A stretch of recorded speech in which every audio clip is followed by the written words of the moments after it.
Boa tarde a todos, bem-vindos ao Sesc Memórias. O Sesc Memórias é um programa vinculado à Gerência de Desenvolvimento do Sesc São Paulo.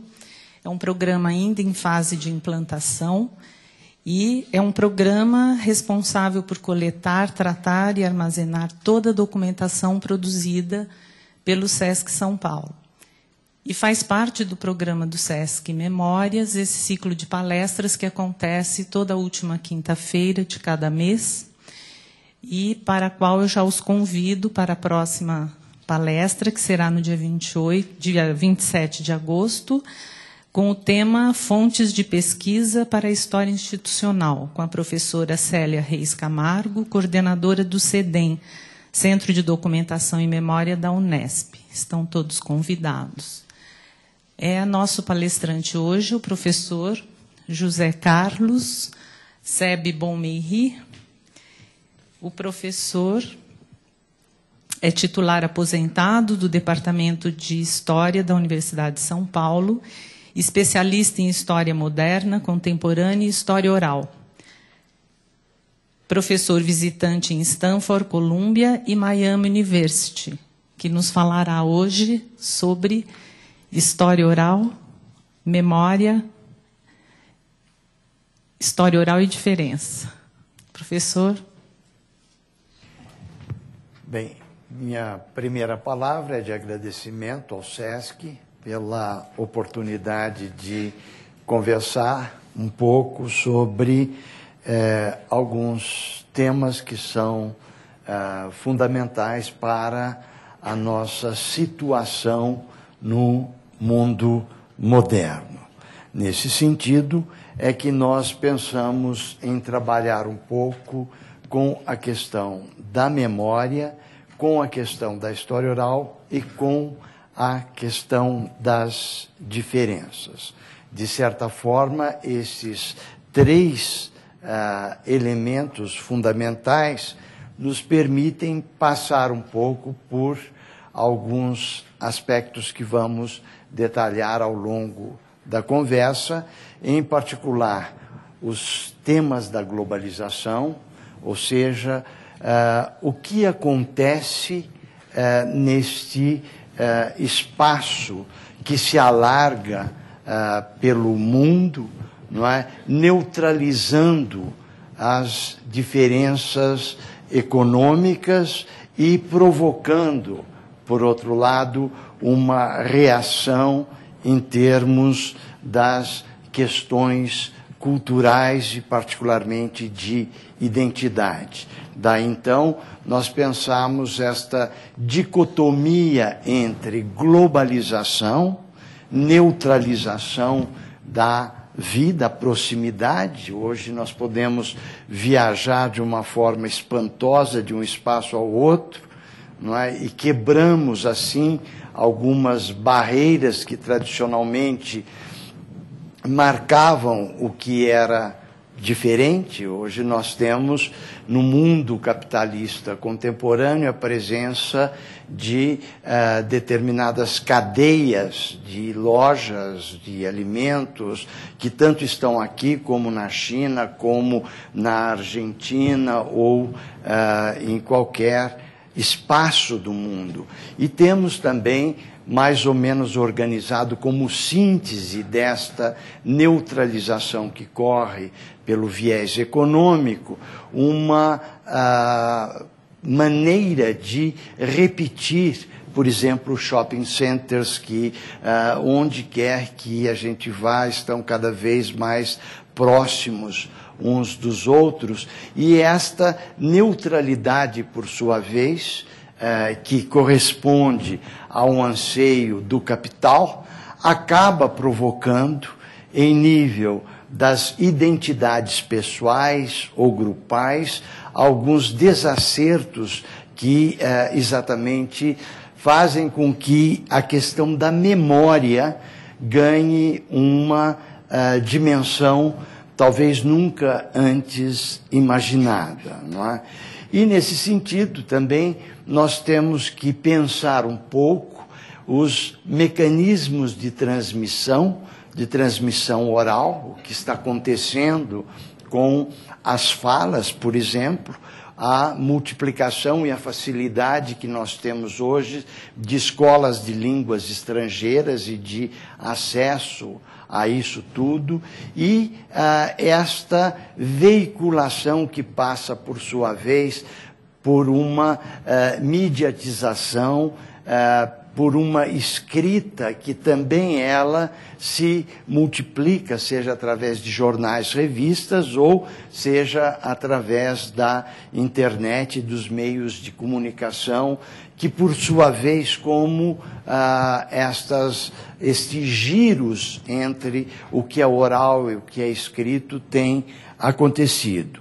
E, finalmente, vamos passar um pouco pela questão das diferenças sociais nesse contexto complexo do mundo que nós vivemos e pensar um pouco nas nossas responsabilidades cidadãs ou civis frente a esses acontecimentos, não é?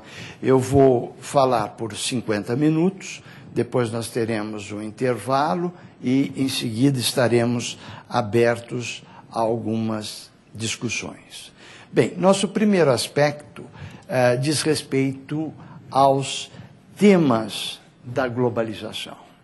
E, de certa forma, nós temos 3 grandes blocos que condensam o drama de ser contemporâneo: memória, identidade e comunidade. Na globalização, estes 3 elementos passam a ser, ao mesmo tempo, questionados e convocados a uma resposta que, enfim, deva corresponder ao ideal da felicidade humana, ou seja, como é que nós podemos nos situar no mundo, não é? E, de todos os temas, a questão da memória passa a ser central. Quer dizer, nunca se falou tanto, nunca se usou tanto a palavra memória, não é? E ela está sempre diretamente relacionada com questões de identidade, quem somos. Esta pergunta elementar nos convida a pensar historicamente, não é? E a que comunidade pertencemos? Eu, ao organizar este encontro, fiquei pensando muito qual seria a imagem melhor que eu poderia usar como fundo para todas estas explicações. E há um autor que me fascina e que é muito interessante, que chama-se Zygmunt Bauman, e que trabalha com a ideia do mundo líquido. E foi por isso exatamente que eu usei a liquidez da água para que nós pensássemos um pouco que as concretudes do ser moderno acabam se desfazendo muito. Ou seja, ao mesmo tempo que eu sou brasileiro, eu sou homem, eu sou alfabetizado, eu tenho um time de futebol, que por acaso é o Corinthians, eu tenho uma preferência musical, eu sou de tal forma pertencente a tantas comunidades que eu caibo em várias situações estereotipadas e, com isto, eu me torno também um ser líquido.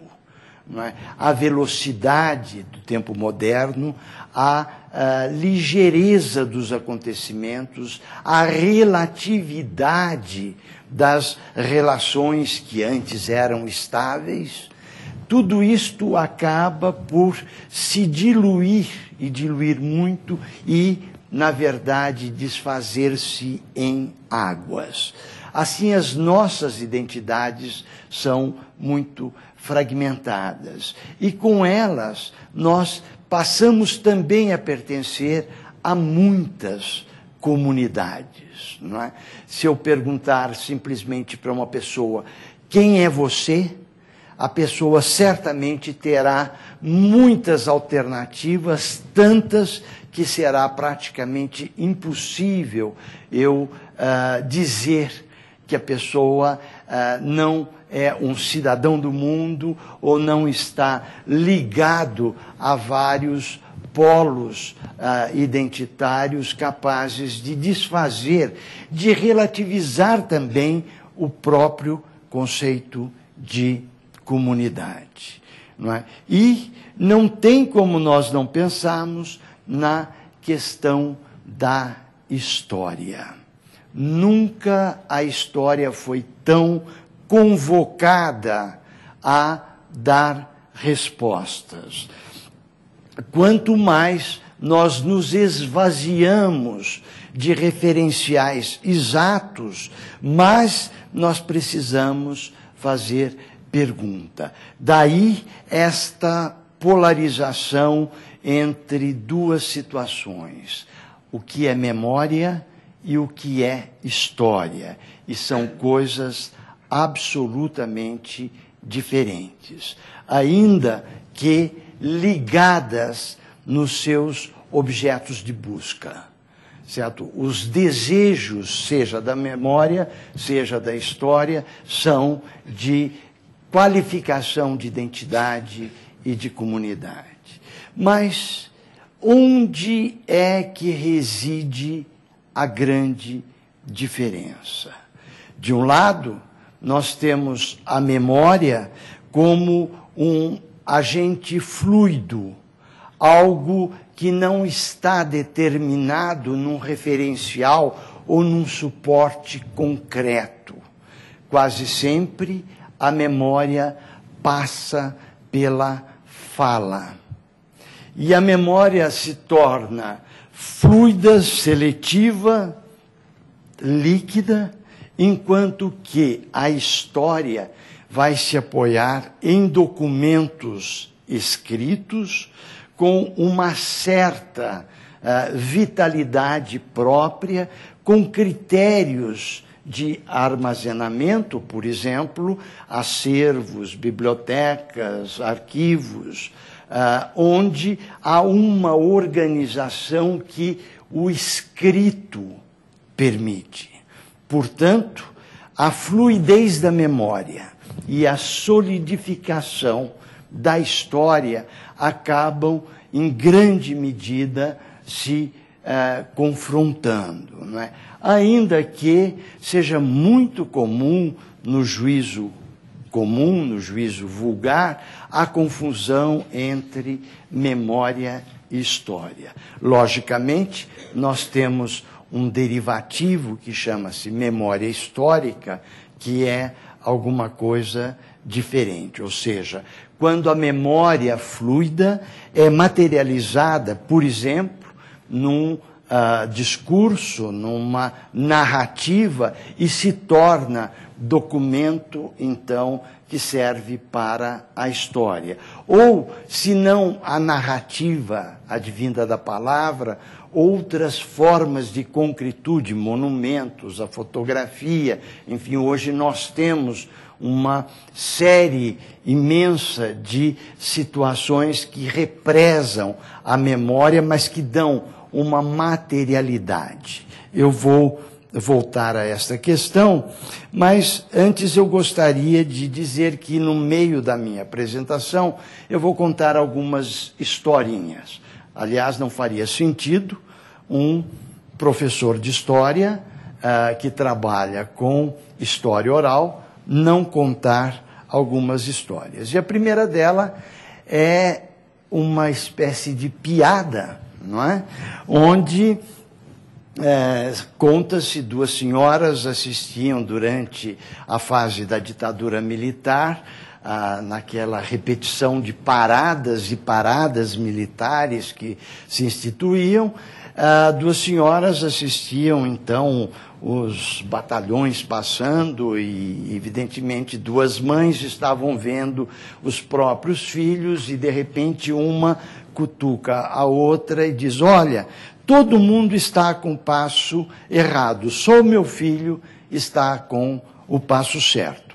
Eu gostaria que vocês pegassem isto, porque, na verdade, há muitas interpretações de história oral. O que vocês vão ver é uma de um grupo particular que está desenvolvendo algumas estruturas analíticas de história oral, que é o chamado Núcleo de Estudos em História Oral da Universidade de São Paulo, do qual eu faço parte. Portanto, vocês vão ver o passo errado de uma pessoa. Bem, mas a gente falava há pouco que, de repente, nós falamos de memória numa época de liquefação do saber, do conhecimento. Cada dia mais nós sabemos que sabemos menos, e isto nos leva a pensar essa relação entre a memória e a desmemória, não é? E temos uma série de razões e desafios para pensar nisso. Em primeiro lugar, nós vivemos este culto da memória, não é? Tudo virou realmente memória. Outro dia eu assisti a algumas apresentações e tinha memória do gás encanado em São Paulo, memória da família tal, memória dos japoneses, memória dos índios. Quer dizer, para tudo se cria uma relação de memória que implica em precisar um pouco o que é esse culto, não é? Já falamos da situação larga da memória na globalização, mas também nós temos que admitir o que os americanos passam a chamar agora de memory mania, ou seja, mania de memória. Nós temos que tomar cuidado com isto e perguntar um pouco, não é? Como é que nós tratamos a memória? Qual conceito de memória nos serve? E nós temos também que perceber que a sociedade ocidental, esta que nós herdamos e que vamos passar para frente, aprendeu a respeitar a tradição agostiniana de Santo Agostinho da linha do tempo. Ou seja, um acontecimento vem depois do outro, e assim nós vamos caminhando sempre pela linha cronológica dos acontecimentos. Isto é uma estrutura cultural, tá certo? A sociedade que nós vivemos foi armada assim. Certamente a sociedade dos grupos indígenas, de vários grupos indígenas, não tem essa percepção de tempo que nós temos, ou mesmo de espaço que nós temos. São organizações que têm outros critérios. O nosso é esta da linha do tempo. E vivemos, então, na base do era uma vez, eu me lembro, tudo começou assim, foi quando fulano chegou, foi quando fulano partiu.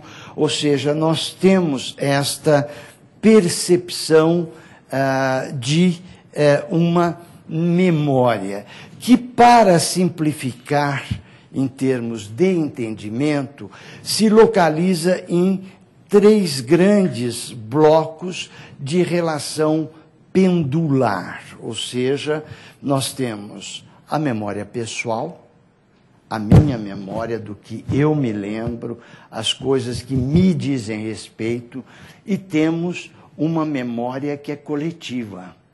A coletividade sabe de algumas coisas. Por exemplo, se alguém ofender a minha mãe, eu pessoalmente vou ficar furioso. Como coletivamente nós temos uma memória de que isto é mal. Não interessa, certamente a nossa mãe é a santa reversa daquela palavra que está sendo dita ali. Mas não precisa haver uma correspondência de verdade para que eu me ofenda. Nós temos uma memória coletiva que nos leva a isto, não é? Ao mesmo tempo, nós temos também uma memória que é cultural, que pertence à nossa cultura, e uma memória que é ela social. Ou seja, se eu usar no Brasil de uma forma afetiva a palavra fulano de tal é negro, eu não tenho a mesma intensidade de ofensa que eu teria se eu usasse a mesma palavra em inglês. Porque culturalmente aqui nós temos uma absorção diferente deste sentido. Agora, se politicamente eu uso essa palavra, vamos estabelecer uma política de cota para os negros. Socialmente, eu tenho uma outra memória para esta mesma palavra, ou para este mesmo conceito. E há uma diferença fundamental, que sem ela nós não vamos entender o que vem daqui para frente, que é a diferença entre memória escrita e memória oral. Como já falamos, na medida em que a memória ganha um suporte escrito, ela passa a ter um outro significado. Não é? Não adianta nada, absolutamente nada, eu chegar no banco e falar assim, olha, meu senhor, eu sou funcionário da firma tal, o senhor, por favor, me dê o meu salário, eu trabalhei honestamente, não faltei, etc. O rapaz vai perguntar, onde é que está escrito isto? Se eu der um cheque, eu dispenso toda essa explicação que partiria do oral. Por quê? Porque a nossa sociedade está montada em cima da escrita. É a memória escrita que vai valer como documento, certo? Então, nós podemos perceber, vejam, se nós pegarmos alguns filósofos, vamos falar, por exemplo, de Hegel, que vai dizer a África não tem história. Por quê? Porque a África, até então, quando ele falava, era um país identificado com a não presença da escrita. Neste país, no nosso país, até 1988, analfabeto não podia votar, porque acreditava-se que analfabeto, mesmo analfabeto funcional, acabava sendo um espaço de... Ele poderia pagar imposto, ele poderia ser preso, ele poderia ter outras regalias do mundo, aspas, civilizado, mas ele não poderia votar. E, em francês, a própria palavra analfabeto quer dizer diferente da besta, certo? Então, analfabeto que se aproxima da besta. Então, nós temos toda uma carga negativa em cima de quem não está incluído neste círculo dos eleitos, que são os que sabem e que dominam a escrita. Mas nesse processo todo de globalização, de vulgarização dos conceitos de memória, o que nós passamos a perceber é uma busca cada vez mais clara dos eus, dos indivíduos. Quem sou eu? A identidade do eu vai convocar uma série de novos documentos, não é? Quer dizer, a globalização vai diluindo as comunidades e, por outro lado, as pessoas vão tendo necessidade cada vez mais de se identificarem.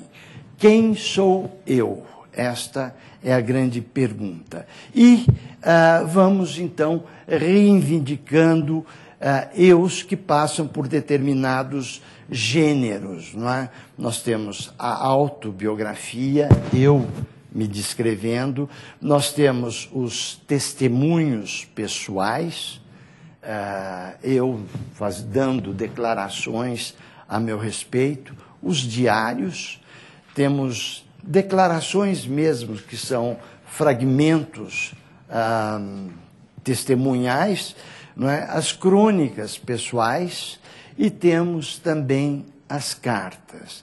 E nós estamos vendo que cada dia mais nós estamos visitando esses espaços de interiores onde os eus são mais visitados. Não preciso falar do Big Brother, certo? Ou da multiplicação de experiências que vão de fazenda, no limite, a toda esta necessidade de ver aquele eu específico, não é?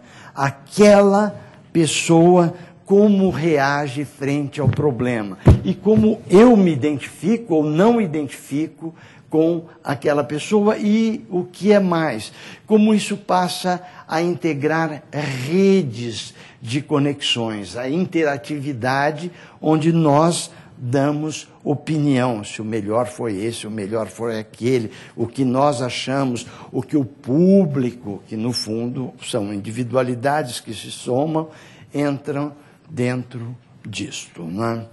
Bem, nós já falamos, vamos apenas estabelecer que há documentos, quando esses documentos contêm determinados significados que despertam a memória naturalmente, esses documentos passam a ser chamados monumentos. Não são monumentos apenas os monumentos de pedra, os túmulos, as estátuas, etc., mas também documentos que despertam um conteúdo que automaticamente nos levam a pensar como é que se age em determinada função, uma bandeira, por exemplo, nós temos aí um monumento. E temos muitos documentos escritos que passam, então, a esta situação de monumento, não é? Mas, por outro lado, nós temos também uma memória que é uma memória implícita, ou seja, que contrasta com a memória explícita. E é aí que entram, então, as questões de fontes, ou seja, os documentos que são estabelecidos, que estão aí, estão dados, e os documentos que nós provocamos, que são documentos dialógicos, ou seja, que vêm de diálogos. E é aí que nós vamos ver que esses documentos passam pela possibilidade de serem materializados, seja na escrita, não é? Eu estou entrevistando uma pessoa, a pessoa conta a própria história, de alguma maneira eu vou transformar isto num documento escrito. Eu posso tirar uma fotografia dessa pessoa, gravar um vídeo, e a história oral é um destes recursos, então, de documentos provocados. Nós provocamos. Eu vou fazer um trabalho de história oral com os drogados em processo de recuperação, tá certo? Eu vou pegar uma história que não está escrita, eu vou provocar a feitura de um documento que vai virar um monumento, e a partir disto eu posso, então, pensar em registros. Isso é interessante, convida a uma outra historinha, né? Num bosque, uma árvore bonita chamava atenção por um ramo de orquídea que repousava em um galho. Orgulhosa, a árvore que suportava a orquídea, que dava todo o suporte para a orquídea, desafiava a flor. Que seria de você sem a minha seiva? Soberba, a flor respondeu: ninguém olharia para você se não fosse eu.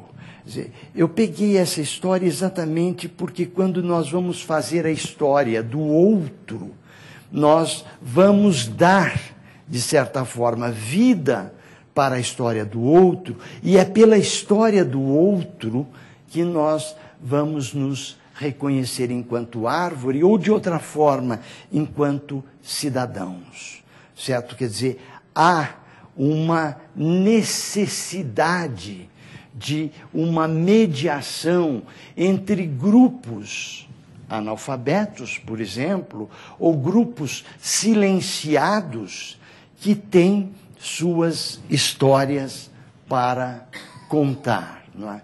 Eu me pergunto, onde está a história dos índios no Brasil? Se nós pensarmos essa realidade, ou seja, o Brasil como um dos poucos espaços do globo que ainda tem grupos em fase de início de contato, quer dizer, esses índios têm, quando têm, a própria história registrada por quem? Pelo branco colonizador, que sabe ler e escrever, que tem meios de locomoção para chegar até eles.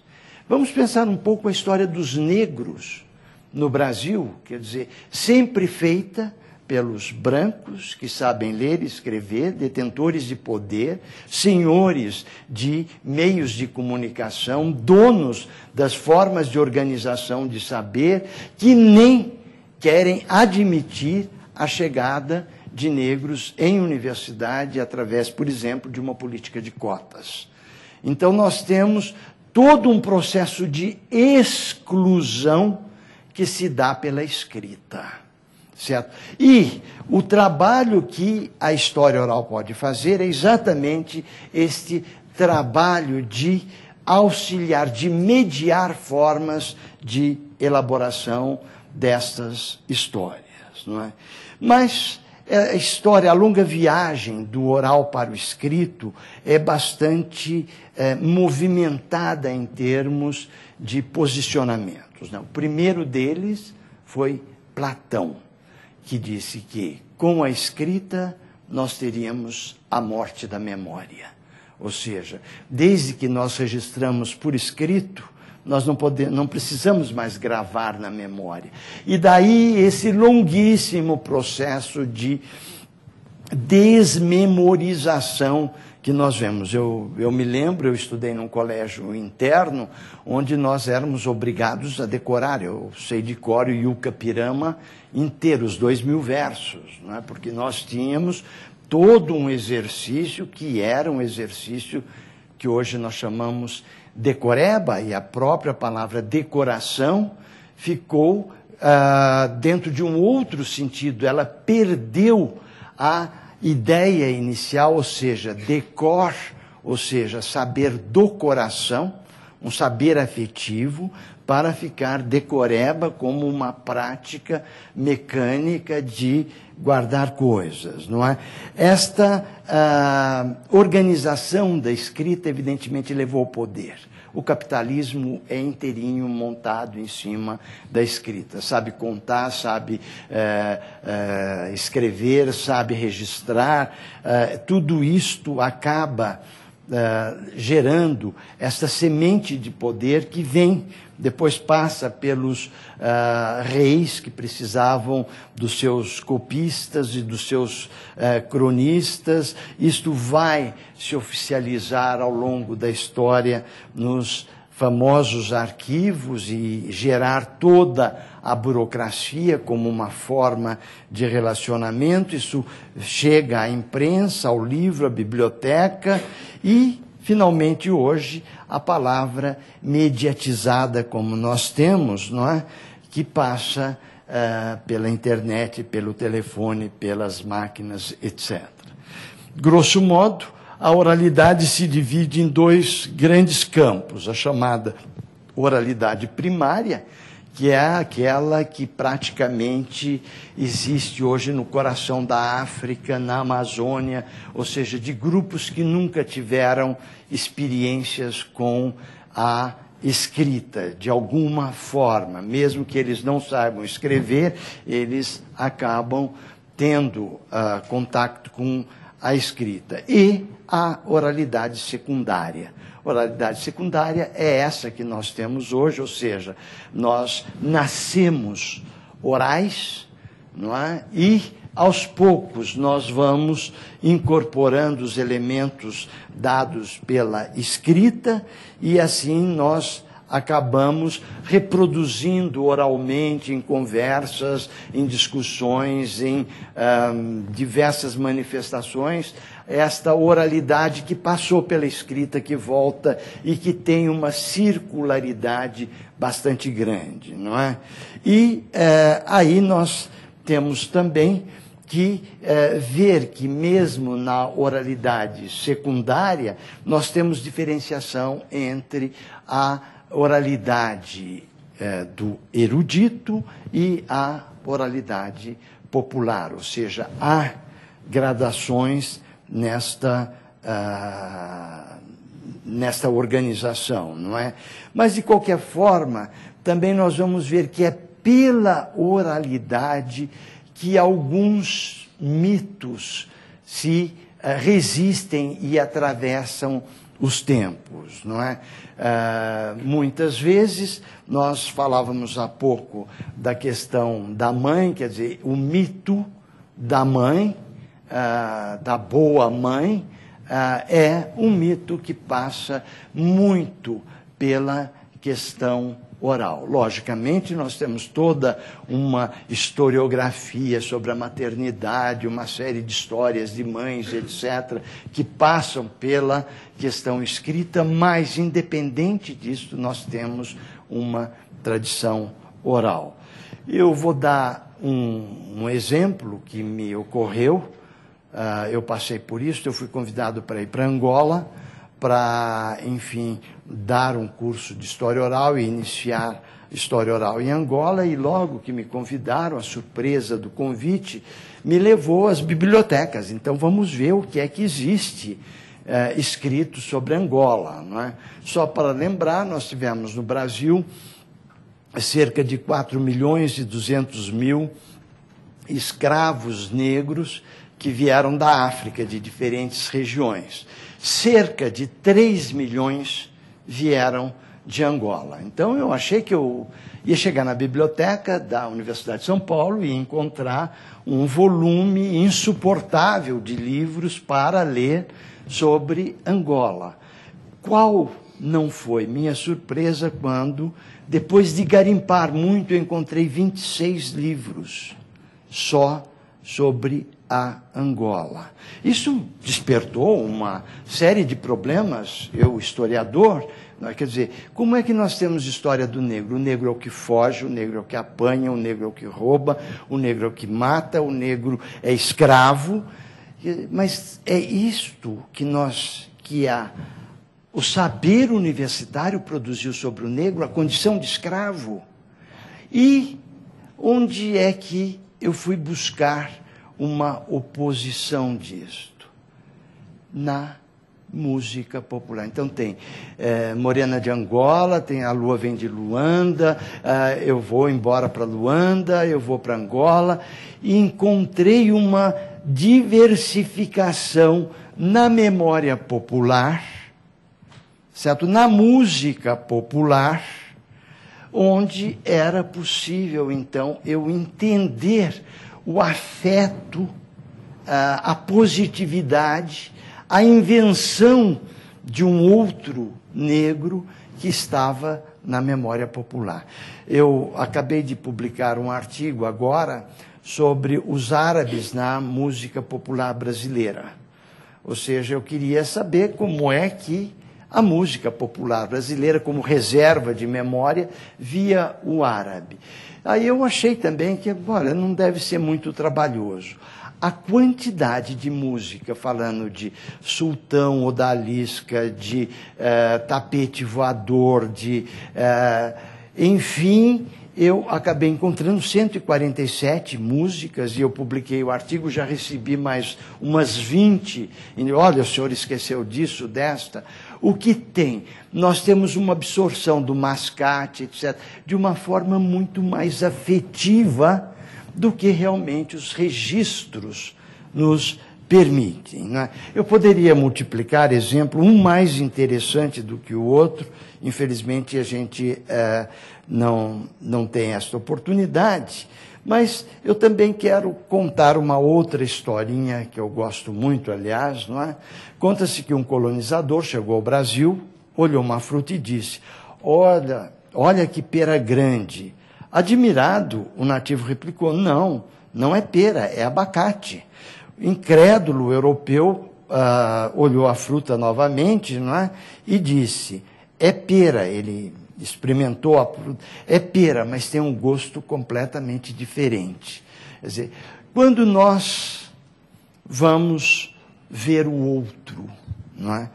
Como é que nós podemos nos preparar, não é? Para ver o diferente.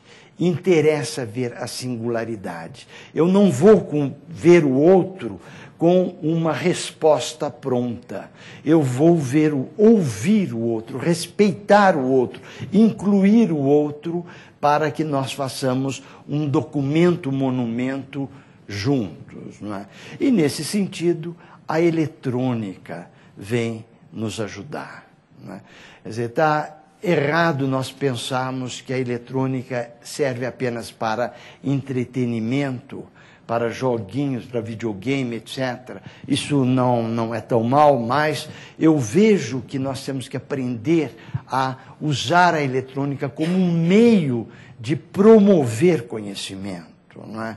E de respeitar, de fazer pela eletrônica gravador, filmes, fotografia, enfim, usar o computador para cumprir o dever de memória. Temos que dar espaço para todos contar. E, mesmo quem não sabe escrever, pode facilmente aprender a gravar. Quer dizer, isto vem ajudar muito esta coisa crescente que é o prazer narrativo. Ou seja, as pessoas estão cada vez mais querendo contar as próprias histórias. É muito comum a gente iniciar um projeto. Eu passei por essa experiência semana passada.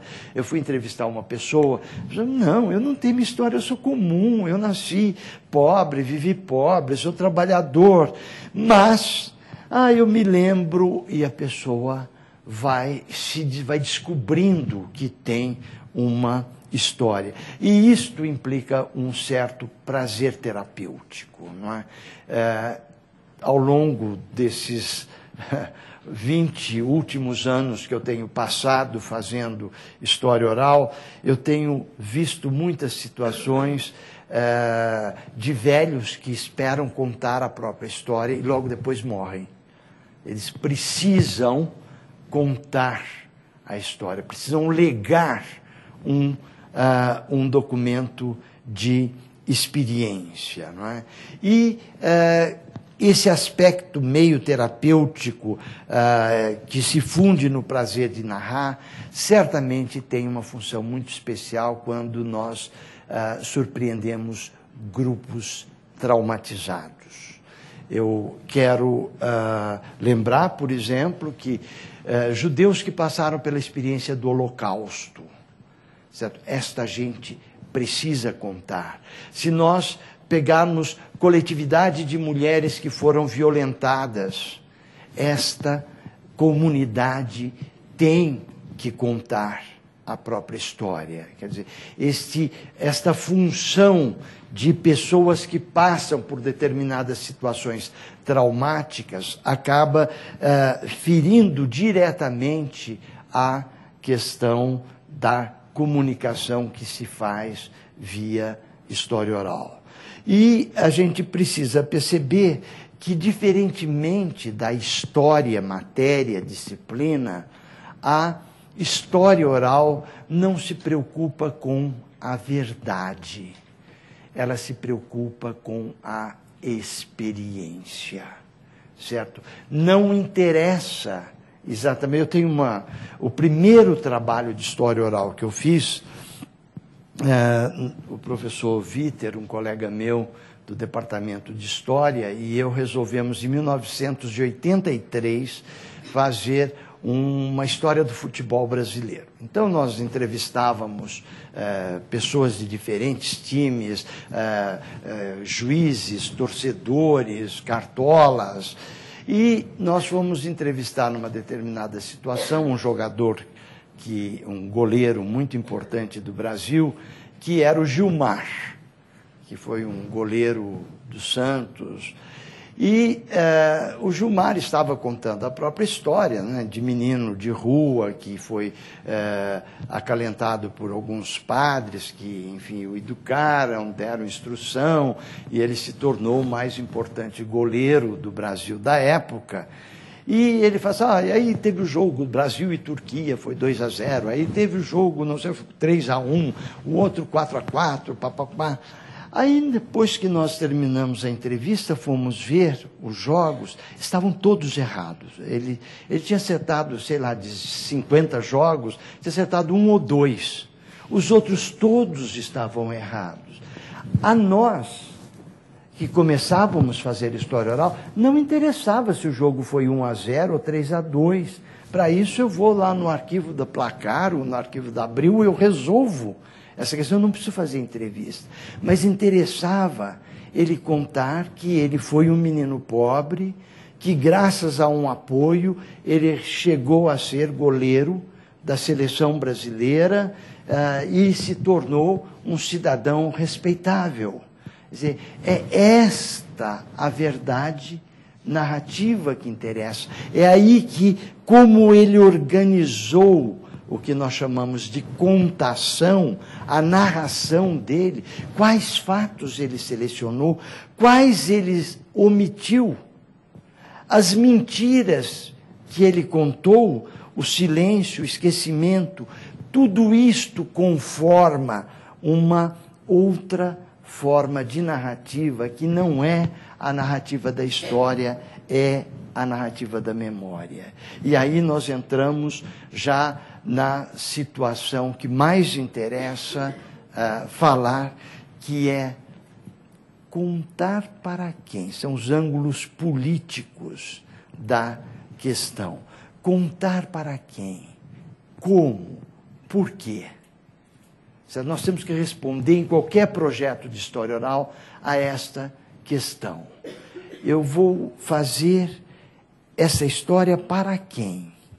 Quer dizer, acabar um pouco com o descompromisso que muitas vezes passa pela academia de contar por contar. Ah, eu gosto dessa história, essa história é interessante, eu vou contar. Não. Nós estamos pensando em modernização do conhecimento, não apenas para usar a eletrônica, mas para transformar. A história oral veio como um recurso transformador, não apenas como um recurso colecionador de situações interessantes. Então, para quem, como e por quê são elementos fundamentais. Vamos à melhor definição de história oral que tem, não é? História oral é um conjunto de procedimentos que se inicia com a elaboração de um projeto e que continua com a definição de um grupo de pessoas a serem entrevistadas. Ou seja, história oral não é só entrevista. É um conjunto de procedimentos, certo? E história oral demanda um projeto. Não é eu sair entrevistando, pegar o primeiro velhinho que vai morrer depois de amanhã e fazer a entrevista porque ele vai morrer. Não é isso. Nós temos que responder de quem, como e por quê. E isto nos leva a pensar que um projeto prevê planejamento, não é? Depois nós temos que passar do oral para o escrito, não é? Nós temos que conferir com a pessoa os dados passados, nós precisamos de autorização para poder usar, divulgar. Como é que nós vamos depois arquivar estes documentos, não é? E como é que nós vamos divulgar os resultados? Portanto, história oral não é só eu gravar e guardar, eu preciso ter um comprometimento de como usar. Basicamente, há 3 gêneros de história oral. História oral de vida, onde a pessoa conta a própria trajetória, eu nasci, eu cresci, eu vivi. História oral temática, onde nós temos um tema central em foco, né? Eu vou responder a uma questão, quer dizer, o Getúlio foi assassinado ou suicidou? Então, eu tenho uma série de perguntas objetivas que eu faço, que é diferente de uma história oral de vida, onde a pessoa, eu nasci no Nordeste, aí eu vim, eu passei, eu trabalhei, eu fui mandado embora, eu fiz greve, eu fui preso, enfim, onde a linha narrativa é muito mais solta. Numa história oral temática, ela é muito mais precisa. História oral temática demanda questionário. História oral de vida demanda diálogos que funcionam mais como impulsos para a continuidade da conversa e não perguntas pontuais. E a terceira e mais difícil forma de oralidade, que é a tradição oral, né? Que, como eu citei os exemplos da música, elas passam muito por uma fluidificação mais constante da oralidade. E em qualquer projeto de história oral, nós temos que começar sempre pelo que nós chamamos tecnicamente de ponto zero. Eu quero, por exemplo, estudar os nordestinos na cidade de São Paulo.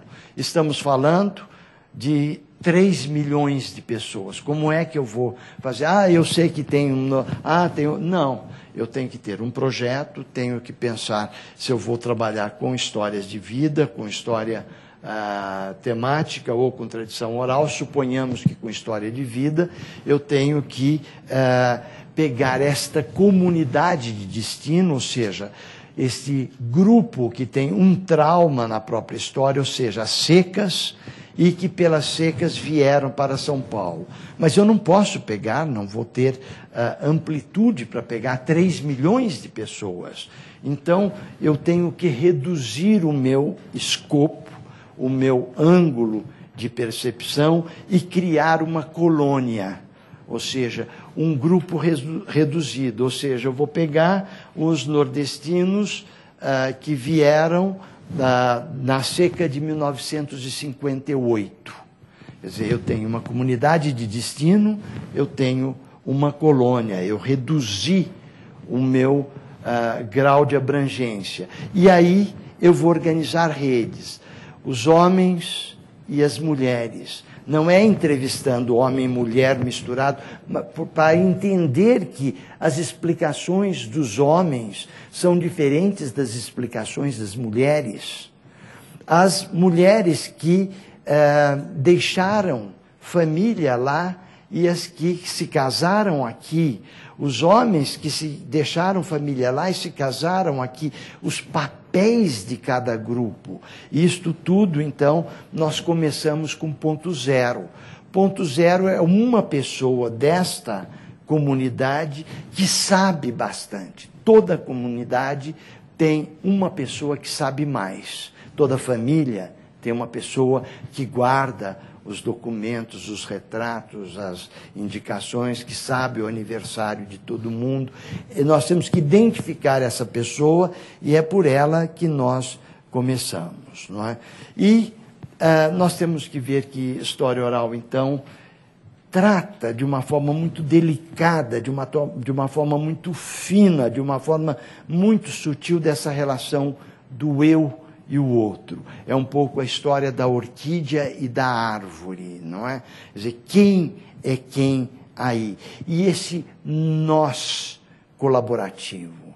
E eu gosto muito da palavra colaboração, ou seja, colaboração. De outro jeito, ação de trabalhar junto. E aqui eu estou costurando já um sentido ético, um sentido político, um sentido vocacional de responsabilidade cívica que nós temos de aprender a trabalhar junto e de divulgar e de mencionar estas situações. E aí, nesse trabalho de colaboração, evidentemente, quase sempre nós temos uma tendência cúmplice, ou seja, os torturados da ditadura militar não tiveram sua história. Então é muito comum nós nos apaixonarmos por essas histórias e promovermos essas histórias. Mas, de outro lado, nós também temos que aprender que é preciso ter um certo profissionalismo para fazer isto, porque eu jamais vou entender a história do torturado sem entender a história do torturador. Eu jamais vou entender a história da mulher violentada se eu não entender a história do violentador, certo? Portanto, nós temos que aprender a trabalhar com isto, não é? E já encaminhando para o fechamento, eu quero ser 50 minutos preciso, nós temos que perceber que todo o trabalho de história oral implica uma mediação. Nós somos intermediários e nós vamos negociar aspectos das experiências dos outros. Em particular, nós vamos identificar as diferenças, não é? E, nesse sentido, nós temos sempre que prestar atenção em grandes eixos de diferenciação na sociedade: gênero, raça, classe social e, principalmente, no déficit cidadão. Ou seja, onde estão as histórias dos deficientes físicos? Quer dizer, onde está a história do cego? Onde está a história do surdo? Eu estou trabalhando em alguns projetos, agora, extremamente interessantes, com albinos. Quer dizer, nós partimos de uma experiência muito concreta.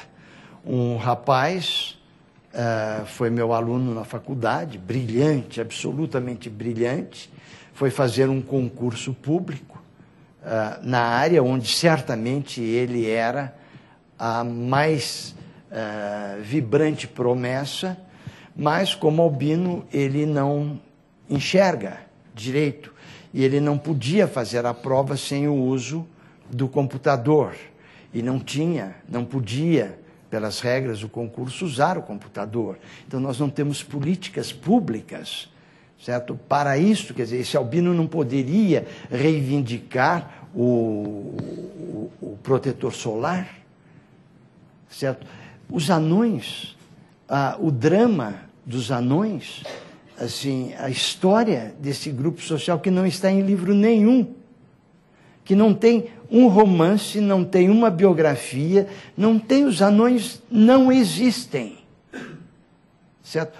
Onde é que está a história dos surdos? Certo? Quando nós precisamos, nós vamos ver os filmes americanos, nós vamos ler os livros escritos em outra cultura, porque nós ainda não aprendemos a respeitar essa possibilidade. E é aí que a história oral vem atuar, não é? E, assim, os exemplos vão ao infinito. Um dos projetos que eu estou envolvido agora, no Rio de Janeiro, é com a recuperação de drogados. Porque eu não aguento mais abrir os jornais, ver os livros, etc., ou ver os noticiários, tantos quilos de maconha, e ver o absurdo da discussão da discriminação da maconha sem um cuidado maior, uma irresponsabilidade imensa, não é? E estou também cansado de ver Meu Nome Não É Johnny, O Bicho Solto, enfim, ver os mocinhos da classe média da Zona Sul carioca com os seus dramas expostos provocando lágrimas, enquanto que nós temos um contingente de jovens que começa a ser assediado nas favelas, na Zona Norte, nenhum livro, nenhum noticiário, a não ser quando eles são criminais, não é? Sobre esta gente. Eu entrevistei há um ano um rapaz que tinha acabado de vender um rim para cheirar, não é? Quer dizer, o drama da família, esse rapaz tem mãe, esse rapaz tem pai, esse rapaz tem irmãos, certo? Aliás, a irmã desse rapaz foi presa, foi sequestrada pelo tráfico, foi abusada. Quer dizer, estas histórias precisam alimentar um pouco esses debates. A gente se lembra muito bem quando, num determinado momento no Brasil, nós estávamos discutindo a pena de morte, não é? E a pena de morte era discutida em termos do Osmani Ramos, enfim, dos grandes assassinos, e não era discutido em termos daquelas pessoas que jamais tiveram oportunidade social. Eu me lembro de uma entrevista que eu fiz, onde eu perguntei para o rapaz, escuta, qual foi o primeiro brinquedo que você teve? E ele não conseguia, de forma nenhuma, lembrar se ele sequer aprendeu a andar de bicicleta. Certo? Quer dizer, ao pensar um pouco nessas histórias, nós passamos a ter argumentos que vão além dos argumentos jurídicos, dos argumentos, enfim, da lógica biológica e coisas desse tipo. Mas, para terminar, eu queria dizer que a função da história oral é criar políticas públicas, é trabalhar na democracia, certo? Porque a história oral só existe na democracia, e ela cuida da questão dos direitos humanos. E eu não poderia deixar de terminar sem uma historinha, né? Emocionado, alguém olhava uma piedosa, devota rezando. Com respeito, perguntou a ela, quando a senhora aprendeu a rezar? Sem muito pensar, ela respondeu, eu fui chegando, fui rezando e aprendi. História oral é assim. A gente vai chegando, vai rezando e vai aprendendo. Muito obrigado.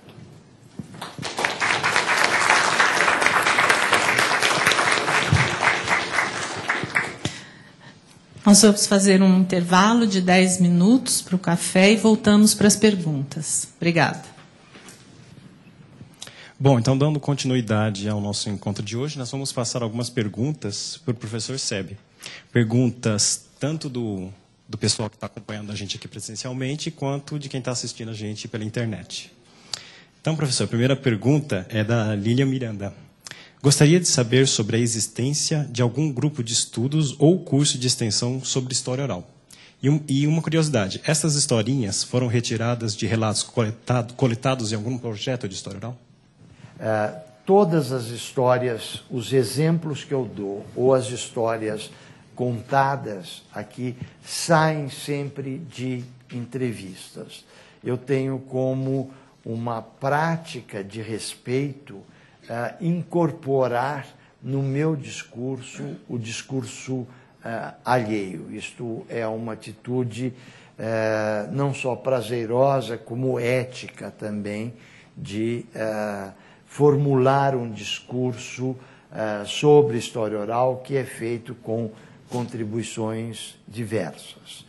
De outro lado, existem algumas universidades que estão oferecendo cursos de história oral. Eu mesmo, no próximo semestre, darei um curso na Universidade de São Paulo, em nível de pós-graduação, de história oral. E, constantemente, o nosso grupo de estudos, chamado Núcleo de Estudos em História Oral, NEO-USP, oferece cursos coletivos e há no Brasil um verdadeiro boom de história oral, particularmente instituições, times de futebol, escola de samba, igrejas, empresas acabam se interessando profundamente por essa questão da própria memória.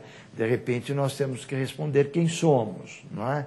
E isto tem levado, então, instituições, grêmios, sindicatos a buscar muito grupos de apoio em história oral. Eu mesmo tenho publicado alguns livros, né, sobre isto. Talvez eu pudesse citar para os interessados: História Oral, Como Pensar, Como Fazer, publicado pela editora Contexto, aqui em São Paulo, certo?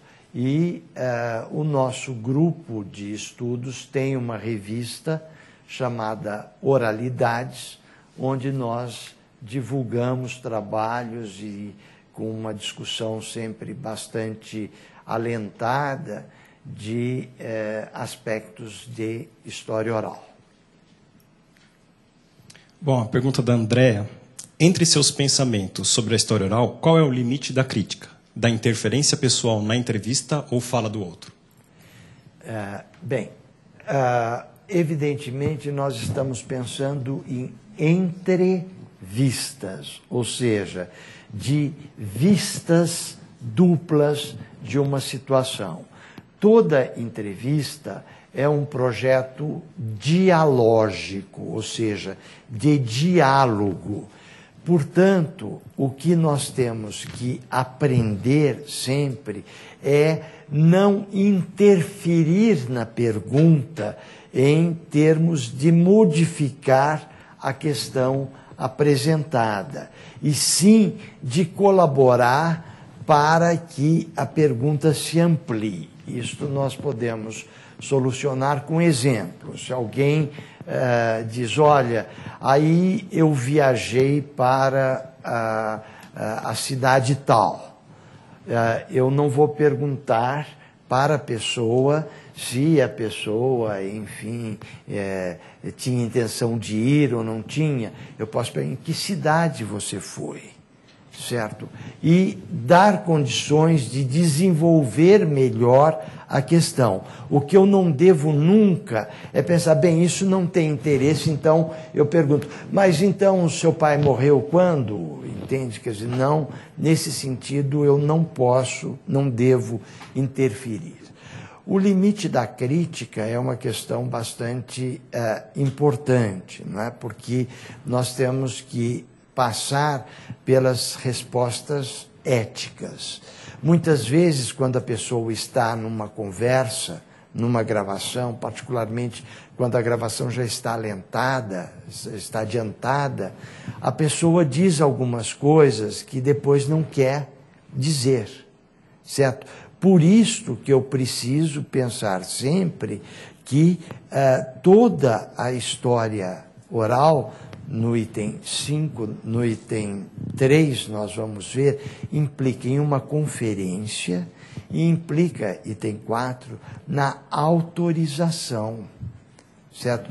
A pessoa é dona da própria história no momento que conta e depois no momento que autoriza esta saída, não é? Ou seja, a liberação dessa entrevista. Por isto é que nós precisamos, no projeto, prever todas essas coisas. Nós temos que ter um respeito ético. O respeito ético ao perguntar, o respeito ético depois no tocante à posição da pessoa. É muito comum, eu estou citando muito esse projeto de mulheres violentadas, porque eu estou acompanhando um desses projetos, e num projeto de mulheres violentadas, por exemplo, a pessoa que faz o projeto não deve ser um homem perguntando para uma mulher violentada, certo? Nós temos que pensar em como uma mulher violentada reagiria a uma entrevista com um homem, que de certa forma é do mesmo gênero do violentador. Então, estes cuidados são bastante importantes e eles implicam um pouco, não só num certo limite, mas numa certa coerência. Eu citava há pouco o projeto dos drogados, dos jovens em processos de recuperação de drogas, e um drogado, eu, branco, alfabetizado, professor universitário, 66 anos de idade, morador da Zona Sul do Rio de Janeiro, vou para uma favela onde a maioria das pessoas são absolutamente pobres, são pessoas em estado de penúria, muitos analfabetos. Quer dizer, que história esse rapaz contaria para mim? Certo? Seria a mesma história que ele contaria para um igual? Então, o que eu faço? Tenho uma pessoa que me acompanha nesse projeto, que é um jovem em processo de recuperação, e o adicto fala para o outro adicto. Eu pergunto, ele olha para o outro e responde para o outro. Muitas vezes eu pergunto, o outro responde a pergunta. Então, nós temos que ter sensibilidade para perceber essas nuances. E um processo de história oral tem que ser sempre feito diretamente. Nós não podemos fazer um projeto, uma entrevista de história oral por telefone. Olhar no olho, isto faz parte dessa humanização toda da feitura do documento. Bom, passando então para a pergunta da Janaína, em quais situações seria mais adequado a aplicação da história oral temática ou de vida? No caso de projetos de história oral institucional, a história oral temática permite captar a experiência social como um todo ou poderia facilitar a transmissão do discurso oficial? Bem, em que situação a história oral é mais indicada? Para a história de vida ou para a história temática? Lembra que nós perguntamos história oral de quem, como e por quê, certo? Nós temos que ver que tanto podemos, em qualquer situação, fazer história oral de vida, como fazer história oral temática. Vamos dar um exemplo óbvio, não é? Se eu pego uma situação dos nordestinos que vêm para a cidade de São Paulo, eu posso fazer isto pela história de vida deles, certo? Como era a sua vida lá, o que aconteceu, tem situações incríveis, pessoas que viram um liquidificador pela primeira vez, pessoas que viram televisão pela primeira vez, enfim, esse descobrimento do mundo que vai se fazendo, enfim, eu estou fazendo a história da imigração nordestina, ou da migração nordestina, pelas histórias de vida. Certo? Mas eu posso também objetivar algumas questões. Eu quero saber, por exemplo, se a condição de trabalho foi melhor aqui em São Paulo. Então, eu tenho perguntas objetivas para fazer para a mesma pessoa, certo? É uma questão de escolha. A história oral temática exige o questionário. A história oral de vida não vai pelo questionário, ela vai por uma série de pressupostos que eu tenho que passar, certo? Vejam bem, o que caracteriza uma história de vida num projeto é a questão da pergunta central. Numa história de vida, eu tenho que ter uma grande pergunta, certo? Digamos que eu vá entrevistar presos, certo? A pergunta que eu vou ter, a pergunta-chefe, o que ele aprendeu, como ele viveu ou desaprendeu na cadeia. Tá certo? Mas eu vou começar lá atrás. Como que era seu pai, sua mãe, sua família, seu primeiro furto, você viu, você tinha modelos, etc., até chegar nesse ponto. Agora, se eu quero só pegar a situação prisional, eu dispenso essa parte toda de história de vida e vou fazer um projeto, então, centradamente voltado a questão. O que dia você foi preso? Como você chegou? Quem trouxe? O que você roubou? Como que foi o processo? O julgamento? Entendeu? São conduções diferentes. Eu peguei um pedaço da pergunta. Você pode repetir, por favor? Isso. No caso de projetos de história oral institucional, a história oral temática permite captar a experiência social como um todo ou ela poderia facilitar a transmissão do discurso oficial? Veja, quer dizer, nada contra o discurso oficial. Quer dizer, se o discurso oficial é o discurso da empresa, a pessoa faz parte da empresa, isto, assim, é um acontecimento, é um dado da realidade. Por exemplo, se eu for entrevistar, e eu já passei por essa experiência, grandes empresários, todos vão contar uma história heróica deles próprios, certo? Eu comecei lá embaixo, eu vim como contínuo, aí fui subindo, aprendi a ler, escrever, fui para a escola. Isso é uma história legítima. É a história que ele quer deixar registrada, é a história da oficialidade.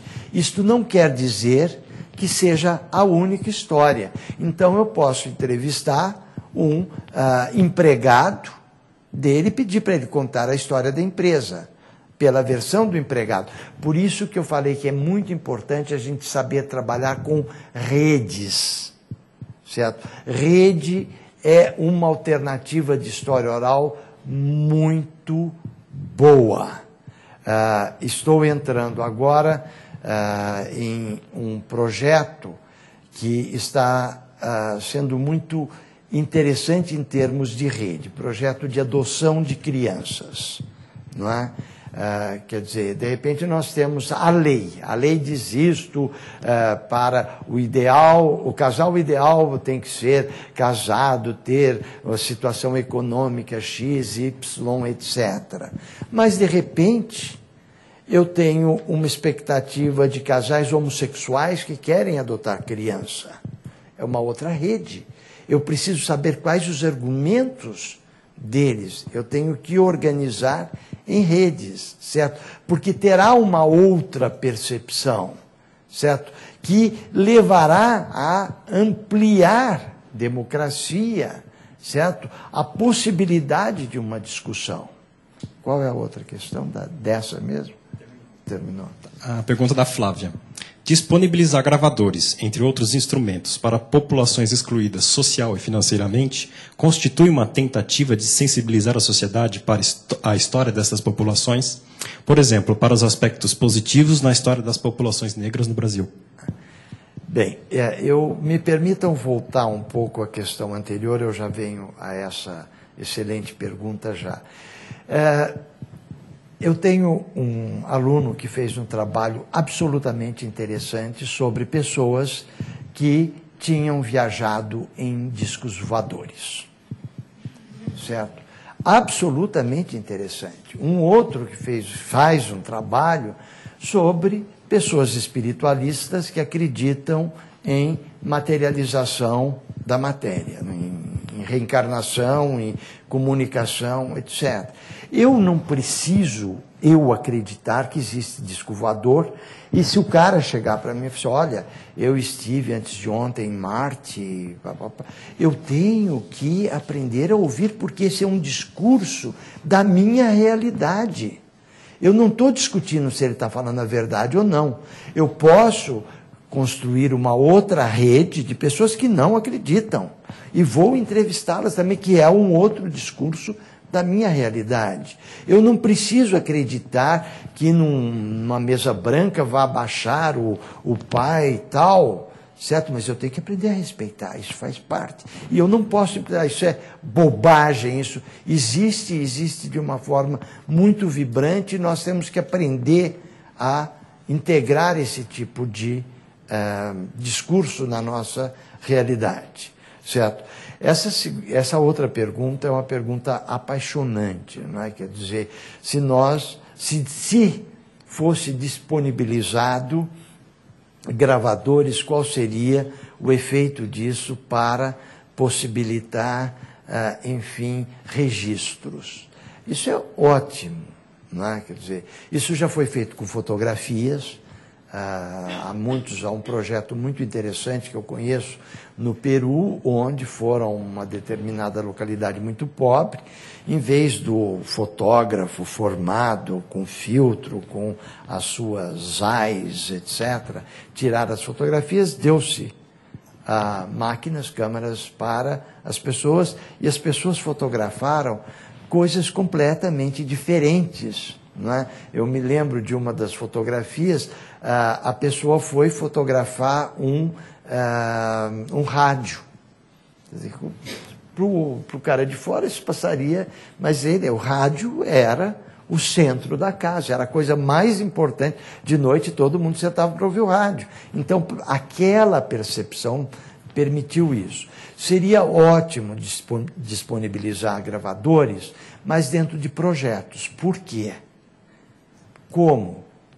De quem?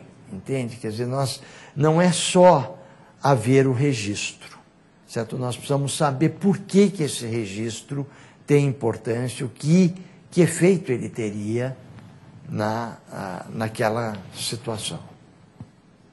Pergunta da Nurimar. Professor Seb, achei interessante a sua pesquisa sobre a influência dos árabes na música popular brasileira. A partir daí, o senhor pretende fazer um levantamento sobre a influência árabe na cultura brasileira? Qual o procedimento a ser adotado? Parabéns pelo seu trabalho, com o que o senhor denomina déficit cidadão. Bem, veja, o meu trabalho sobre os árabes na música, na verdade, é resultado, porque sobre os árabes na literatura, já está desde Jorge Amado até, enfim, o árabe é muito bem aceito na literatura, na novela, é sempre a figura simpática que, enfim, é o mascate, meio engraçado, que fala, etc. O que não tinha era na música. Historicamente, até existem alguns trabalhos, não é? Eu digo, em particular, a literatura recebe muito bem o árabe. Eu queria saber na música, foi por isso que eu fui. Mas, ao mesmo tempo, eu estou fazendo vários trabalhos sobre música. Tenho um trabalho sobre o consumo de cigarro na música, né? Desde o Fumando Espero, na Fumaça, até passar para o Planet Hemp, com a liberação da maconha, etc. E agora estou fazendo acompanhando outro. Eu tenho um aluno que é absolutamente vidrado em música, que está pegando a história do telefone pela música, não é? Ou seja, desde o chefe da polícia mandou me chamar pelo telefone, o primeiro samba gravado, até chegar agora ao iPod, aos torpedos, etc., que passa pela música e que mostra, é muito, muito gostoso estudar essas transformações pela oralidade, certo? E tem muitos. Eu tenho um trabalho que eu estou colecionando, muito lento, porque eu não estou indo atrás, eu espero aparecer, sobre laços de família na música popular, porque a cultura chamada oficial consagra a mãe. Aonde é que está o pai na cultura oficial? Aí nós vamos, então, para a música. Então, naquela mesa está faltando ele, a saudade dele está doendo em mim, enfim. O número de músicas que mostram uma afetividade pela figura masculina, paterna, e a sogra, cunhado, primo, cunhado, é uma delícia a gente estudar a família, não pelos dados estatísticos apenas, mas por essas possibilidades dadas pela oralidade, né? Eu poderia passar, eu gosto demais desse tema da música. Nós temos várias experiências com músicas que estão sendo feitas, né? Pergunta do Marcelo. É certo afirmar que o ato da entrevista não é história oral? Eu já preparei a resposta.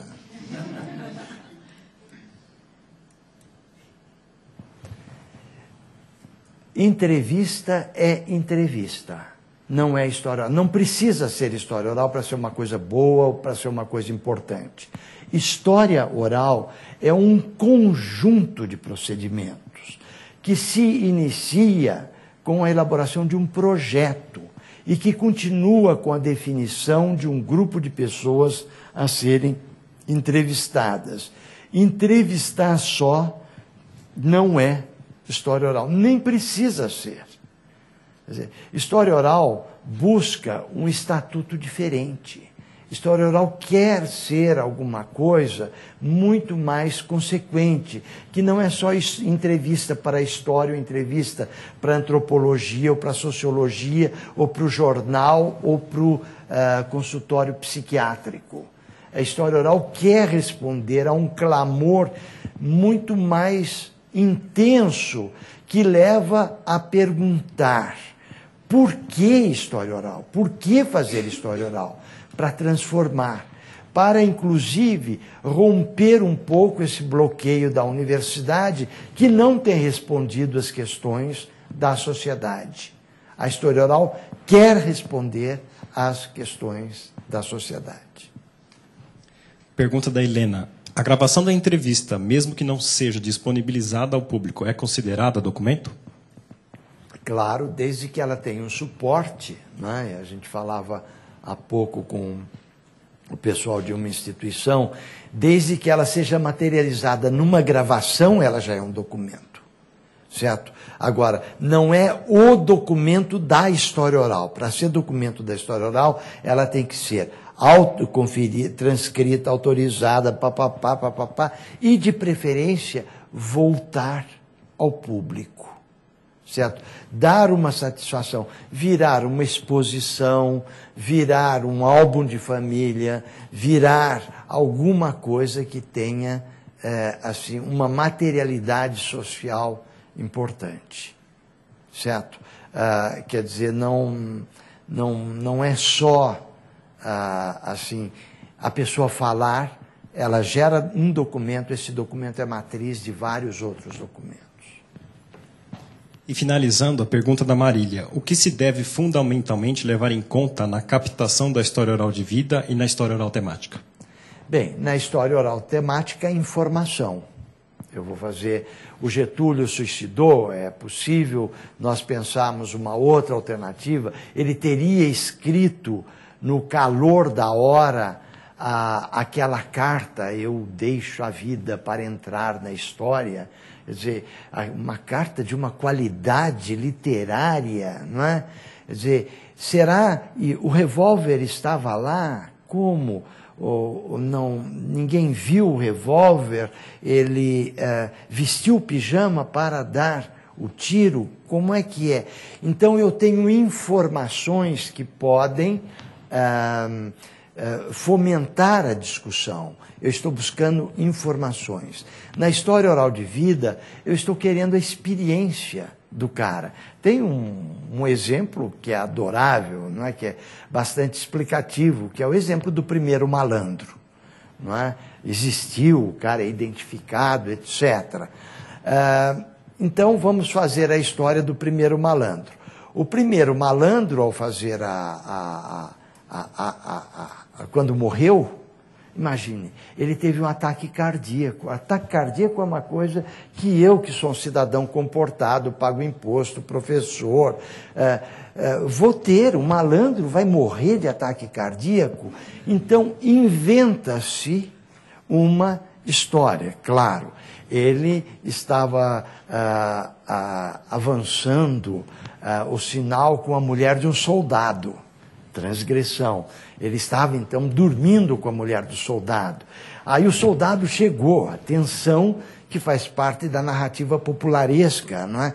Aí ele estava pelado, ele pegou a roupa e se escondeu. Aí o soldado viu, aí ele fugiu. Aí os amigos ajudaram ele a fugir, mas o soldado foi. Aí veio um outro soldado e pá, deu um tiro e matou. Invenção, certo? Esta invenção toda faz parte da mitologia do malandro. Sem isto, ele não seria o malandro. Então, há uma invenção, certo? Que a história, isso, imagine, para a história isso seria uma heresia, tá certo? Mas, para a memória popular, é esta a história que é contada, e que é repetida, e que é alimentada. Certo? E que justifica, malandro que é malandro, é só ouvir a novela que vocês veem toda a mitologia. Não é? Ainda que já se fale de oficialização do malandro. Olha que maravilha que pode ser a oralidade em termos de possibilitar nós pensarmos o malandro educado.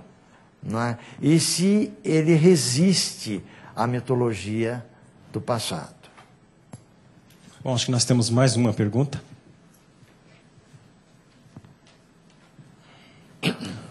Como o senhor vê o setor público e as instituições de memória? Nossa, que pergunta difícil e que pergunta arriscada, não é? Eu vejo no Brasil muito mal, não é? Pelo seguinte, a história oral no mundo democrático cresceu muito naturalmente. Ou seja, se nós pegarmos alguns países como o México, que assim desde a década de 30 não passou por ditaduras institucionalizadas, ainda que o PRI, o Partido Mexicano, fosse um partido hegemônico por 60 anos. Quer dizer, naturalmente o discurso democrático permitiu uma evolução. Se nós pegamos alguns países onde existem os melhores oralistas, as melhores pessoas que trabalham com história oral, como a Itália, por exemplo, nós vamos ver que naturalmente a história oral foi crescendo, foi dialogando. Mas se nós pegarmos os países da América Latina, eu estou falando particularmente de Brasil, Argentina, Uruguai, Paraguai, Chile, Peru, países que foram atormentados por ditadura política, onde o gravar era alguma coisa perigosa, a história oral não floresceu. Só a história oral é extremamente sensível à política. Ela só começa a existir no Brasil a partir da abertura política. E hoje nós padecemos dessas coisas medonhas. Por exemplo, a gente vai convidar uma pessoa para dar uma entrevista, para contar a própria história. As pessoas, eu vou dar um depoimento. Depoimento dá ao casal Nardoni na polícia, certo? Depoimento é um discurso policialesco que nós ainda não nos livramos do entulho da ditadura, não é? E nós tratamos ainda hoje memória como coisa, não é? As pessoas ainda falam resgate da memória. Quem resgata é bombeiro, certo? Memória não é coisa que está no incêndio.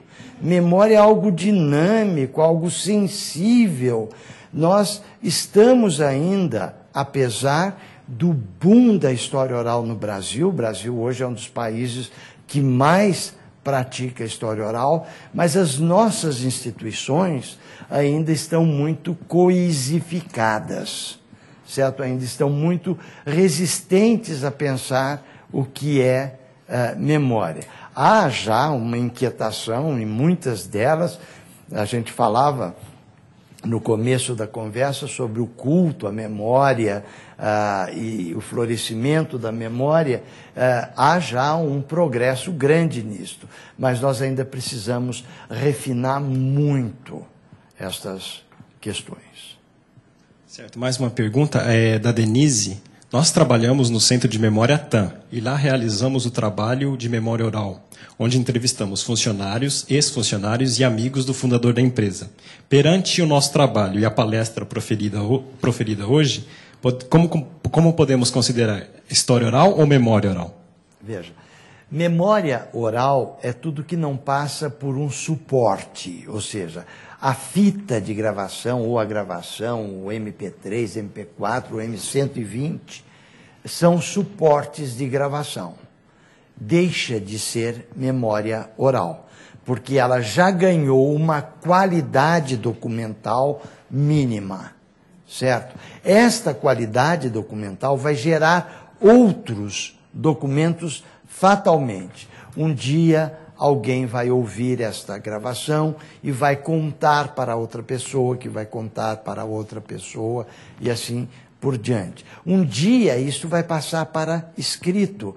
Bem, vocês gravaram, mas como que nós vamos divulgar? Vamos escrever, vai gerar outro documento, certo? Então, na medida que ela perde a liquidez essencial das não documentações, que ela ganha o mínimo de materialidade, é errado dizer memória oral. Ela será apenas memória se ela permanecer na oralidade sem dimensionar outra documentação. Bom, eu acho que finalizamos.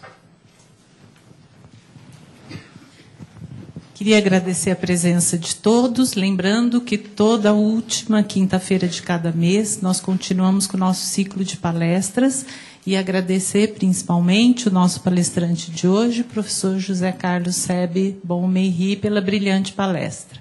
Obrigada.